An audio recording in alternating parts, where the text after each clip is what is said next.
This is Dr. Tom Bittker, and I'm welcoming you to our first podcast, Dragon Slaying, Dialogues and Heroic Self-Transformation.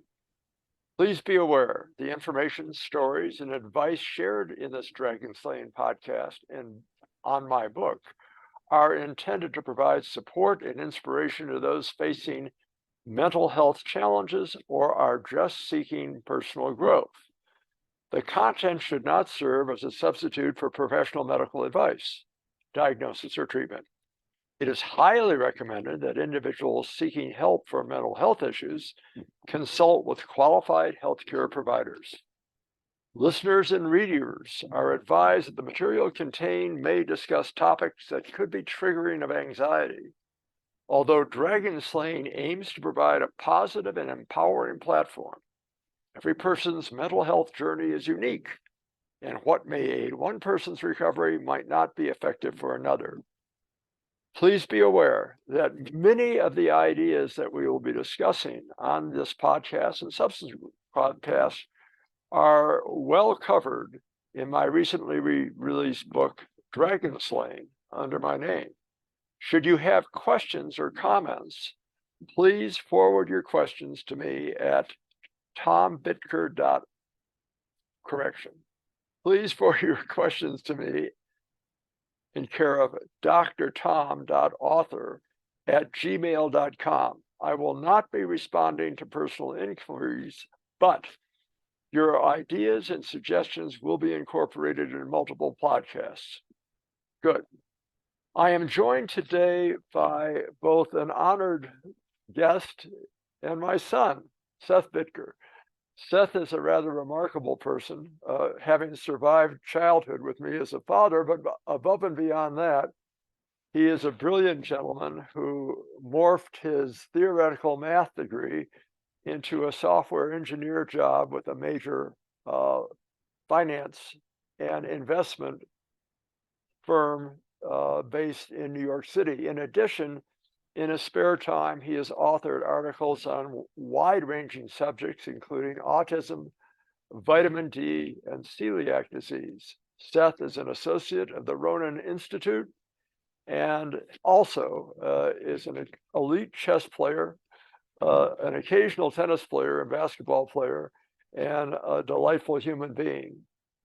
Welcome, Seth. Thank you, Dad. Okay. So Seth has agreed to interview me while I collaterally interview him. So Seth, begin. Yeah, so Dad, this is a great book. Who should read this book? Well, I've intended this for a wide audience, people who would like to just become a better version of themselves. Indeed, the book is entitled Heroic Self-Transformations, and I am convinced that most of us who survive into adulthood and beyond have negotiated our own heroic self-transformations. The book outlines various strategies for doing so, as well as strategies for overcoming our past inactions. The hypothesis in the book is that we are all in various ways, as part of the human condition, challenged or traumatized by various events. One of the consequences of this trauma is to disempower the victim, to leave the victim without a sense of choice, and to give the victim a foreclosed sense of one's future. We wish to go beyond that. The book outlines strategies for going beyond this. That is great. So how does one avoid becoming the victim? Well, I think becoming a victim is not something immediately within our control. However, our choice is, do we wish to remain a victim?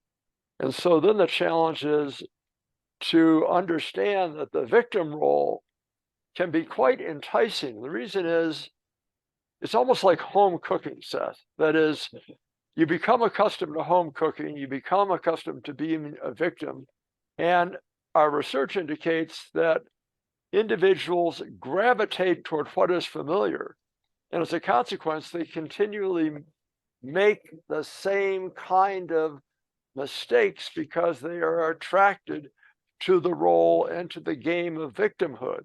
So you have to break out of this as the first step. You have to realize that I can take responsibility for my action and I am not obliged to be a victim. Let me elaborate further. There's a lot going on in our culture right now that reinforces victimhood. Be aware that that role of victim usually involves two other roles. There's, of course, the persecutor, the presumed persecutor, but there's also the rescuer. And typically, the rescuer becomes the empowered individual in this formula. So, for example, if a government, for example, reinforces the notion of victimhood among us, the government ultimately takes power. And this is actually a strategy that was employed for years by various totalitarian governments.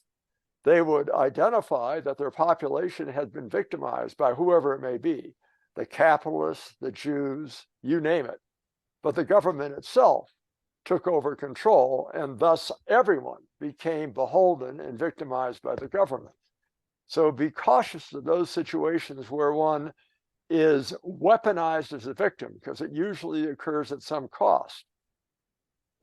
Got it. Sounds very good. And in the title, we're talking about dragon slaying. So what are we slaying? Are we slaying our victimhood? I mean, what are we getting at here? Well, first of all, if you happen to see any live dragons, the book gives you strategies for killing those things. But that aside, absent the dinosaurs, I think it's highly unlikely that we're going to be persecuting dragons. And any of those who are friends of reptiles, be assured that this book is symbolic in that notion. And I don't want people going down to the Everglades and taking swords to the alligators down there. So no, the dragons usually are those things within ourselves that are self-defeating. And so the book helps us recognize those qualities that need to be overcome. Some of the things that we look at are, well, attraction to substances is one. Our dragon may be, I feel better when I'm high on dope, or I feel better when I'm drinking. And so that becomes a short-term rescue for us, but ultimately it has its own pitfalls, such as loss of academic achievement, loss of job, loss of relationships. Another common dragon is avoidance. Many of us are so intimidated by our challenges that we back away from the challenge. And the avoidance itself, since it relieves anxiety temporarily, becomes an addictive pattern. So I encourage people to look and identify what are the dragons in their lives. If they say, I have a goal to become an outstanding student, what gets in the way of that? I have the goal of being a decent human being. What gets in the way of that? Often the things that get in the way of it are various elements of powerlessness, or writ large, learned hopelessness. Learned hopelessness is a mantra that we say, there's no way I can do this. I've failed it so many times in the past. Why even bother trying? And if you looked at that in terms of human development, if that were the case, there's a lot of things about life that are difficult. Let's begin when we're 2 or 3 years old and we learn to control bowel and bladder. Let's extend further when we first learn to read or when we first learn mathematics. And extending beyond that, let's look at relationships. All of these are challenges that can be mastered. We can learn how to overcome these obstacles. The difficult thing is to take the first step and put one foot in front of the other and make our achievements. Illustration, years ago, at one point in my life, I was a medical director of a 200,000 member health plan. And one of the things I wanted to do is to teach people some of the things that I'm writing about in this book. And I can recall a lecture I gave one evening, and I had a fairly full audience. And it happened to be in the front row of the audience was a nurse and her mother. Well, years ago, a few years after that, I got contacted by this nurse. Now, mind you, in the lecture, I said, if you intend to climb Mount Everest, don't just say that's my goal. If you intend to climb Mount Everest, you need to incorporate in daily activities behaviors and activities that are relevant to summiting Mount Everest. For example, you're going to go backpacking 4 miles with a pack every day. You're going to go 12 miles on a weekend. You're going to read about surviving at high altitudes and so on and so forth. So if that isn't your real intent, and it's not just kind of deluding yourself, then you incorporate this in daily activities, whether that be you decide you want to run a marathon, you decide you want to become fit, you might decide you want to give up refined carbs. It's not something that you postpone until tomorrow. You incorporate that into a day. And it has much more meaning if you can incorporate that into your schedule. So a disciplined person will put aside a schedule for exercise, for lifting weights, and so on. Well, fast forward 20 years, and this lovely lady contacted me and said, "Oh, Dr. Bittker, I wanted to tell you how well we have done following your lectures. I appreciated them so much. And tell me, did you climb Mount Everest?" So I guess she took it literally. Right. I see. Well, very good. Well, carpe diem, right? Right, exactly. So very good. So I notice you have 12 steps for, I'm sorry, 12 principles of recovery. Right. So any connections to the 12 steps for alcoholism, or is it totally different 12? Years ago, a psychologist named Miller provided Miller's rule of 7. He said relatively bright people can recall 5 to 9 items. Now we stretch that when we go to 12, but people can recall 12 steps, 12 principles, and hence my outline in the book. Now I would suggest that we not memorize the 12 principles, but if it had meaning, we would just simply write that, put that on our kitchen, our refrigerator, our bathroom mirror, and that becomes the principles by which we live. The same thing is true of affirmations. In the book, I talk about common affirmations that work for people. Illustrations might be, I'm the best my awareness permits. I seek greater awareness, and things such as that. Those affirmations can become our anchors. I encourage people to decide what their particular affirmation, what their life coda should be, and move forward with that. This is great. So you've given us a great philosophy in terms of how to approach life. You also mentioned some things about pharmacology. Let's say, how can I tell if I need pharmacology? What are the indicators of that? Well, actually, that's an outstanding question. Let's look at what we would say is clinically significant depression or anxiety first. Most of us have times in our life that we are demoralized. We don't achieve a goal.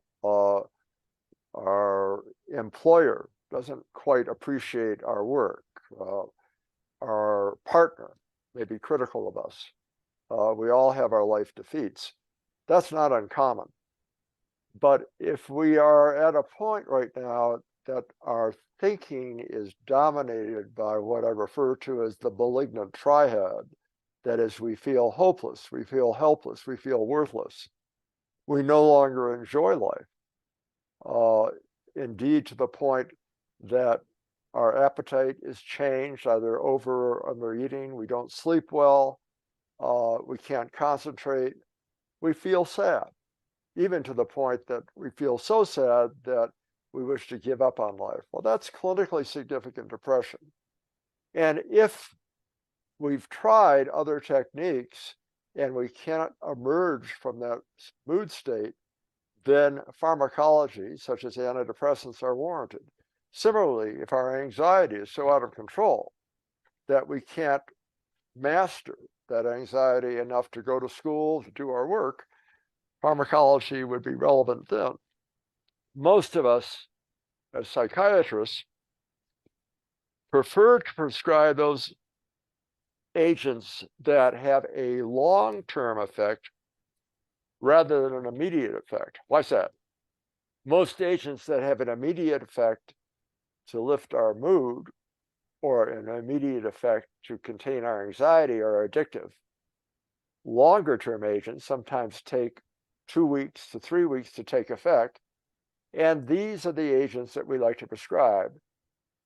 From my own experience, many people can take these agents in a matter of 3 to 6 weeks, have enough energy, enough initiative, and enough capacity to enjoy life that they not only feel better, but they can participate productively in the educational part of psychotherapy and learn new techniques.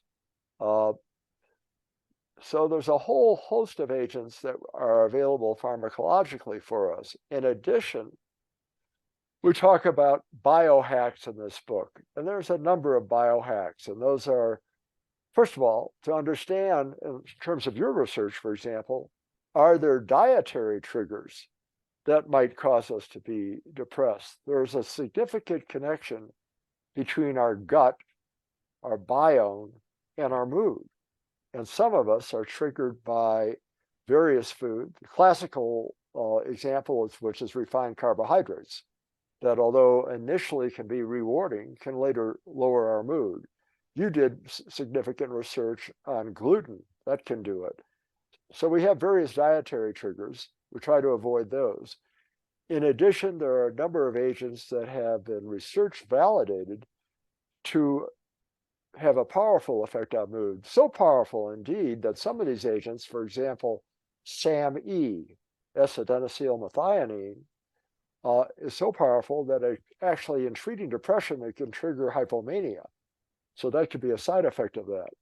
The book discusses these, and I would encourage the reader to look at the chapter on biohacks for more detail. So if somebody's interested in trying some of these, would you suggest that they reach out to a professional or like a nutritionist? What's a good approach in terms of how they implement some of these things? I realize pharmacology would need a professional, but maybe cover both. I have had some challenges, excuse me, with many of my colleagues who simply dismiss these kinds of suggestions as out of order or quackery. I encourage the reader to do their own research, and I have found Google Scholar, for example, to be a wonderful research tool to examine the impact that these various biohacks may have on the individual. But certainly before initiating this, I think it is worthwhile running this by a trusted healthcare professional. Sounds very reasonable.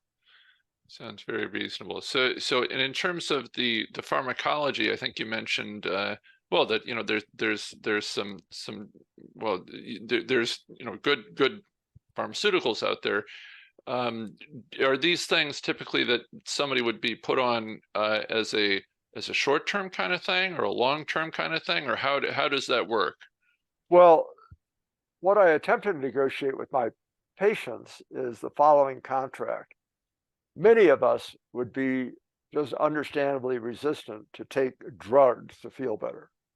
So I appreciate that skepticism. So what I might say to someone is, if you would permit me, since things have not gone very well for you in the most recent past, let's try this agent or other agents, and let's see how you're doing in 3 months. And at that time, let's reevaluate. And if you note, and those around you note, that you're feeling significantly better, I feel no compelling contraindication to continuing this. Let's go back and look at where we are in terms of our biological legacy. There's a fair amount of evidence that would indicate that in terms of our genetic legacy, we are largely transporters of our DNA. I mean, that's our role. Our role is to reproduce, to transport the DNA, and maybe serve as a role temporarily to be an elder in our tribe. And usually that life plan ends at around age 38. So those of us that are older than 38 are getting by on borrowed time. So if we wanted to say, hey, let's do things naturally, by the time we're 38, without the intervention of various chemicals, we would have died consequence of some bacterial infection, some injury, or just died, period. So for those who want to do things naturally, I would say, let's examine fully what the implications of that are, and are you going to want to forego the last half of your potential life or beyond? Each of us, I think, have benefited by, as GE once said, I believe, or maybe DuPont, better living through chemistry. But we have to be careful about what chemical additives we incorporate. The other point I would make, we inhale or take in so much junk in this world, including refined carbs, aspartame, and other kinds of crazy things, that I would caution one to say the pharmacology that has been researched is in any way more dangerous than the stuff you're already doing. Great point. I mean, I certainly want to be among those that live past 38, which I've survived past, but even more. I think in the book you also mentioned, this may be going back a bit, various schools of psychiatry. And what should we know about the different schools of psychiatry? Well, for the listener, be aware that Seth and I have already proceeded through a comic routine about this, but I will elaborate on this. Over a century and a half ago, a group of pioneers like Sigmund Freud, Carl Jung, and others looked at the issue of various levels of psychoanalysis. The hypothesis there being that we've all been traumatized in childhood, and a way to negotiate this trauma and overcome it is to engage in intense study of ourselves, usually at a rate of multiple times per week over a number of years. And that had several consequences. One is the patient learned to become quite attached to their psychoanalyst, and the psychoanalyst became wealthier. And as I shared with you originally,